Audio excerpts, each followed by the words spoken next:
Your graveyard is a massive resource in Magic the Gathering. Even if it's not the primary focus of your deck, there's a lot of ways to extract a lot of value from it.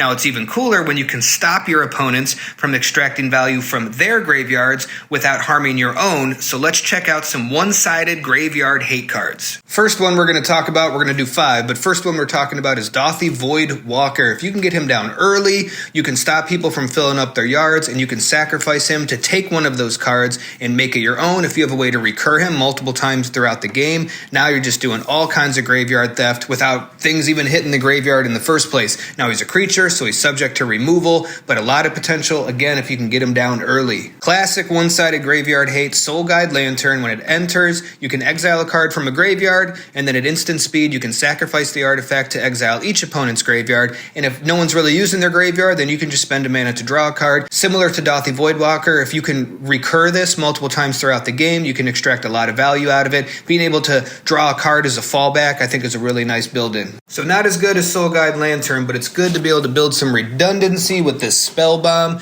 You can sacrifice it to exile cards from a single player's graveyard instead of everybody's, and when it goes to the graveyard, you can pay 1 black to draw a card. This is another card. If you're able to recur it a bunch of times, you can extract a lot of value, and it's good to have redundancy in any commander deck. If you have Soul Guide Lantern and you're in black, you might as well run the Spell Bomb too. Bojuka Bog is a classic. It should probably go in just about any deck that has black in it. It does suck that it comes in tapped, but to be able to exile an opponent's graveyard without having to spend any mana just by literally playing your land for turn, that can be super clutch. And then my favorite is Leyline of the Void. Nothing feels better than starting with this card on the battlefield, especially against a graveyard player. It's a really great way to make friends. If you're digging this kind of content, feel free to like and subscribe. There's a lot of really cool ways to muck up people's graveyards. What are some of your favorite cards for doing that kind of thing?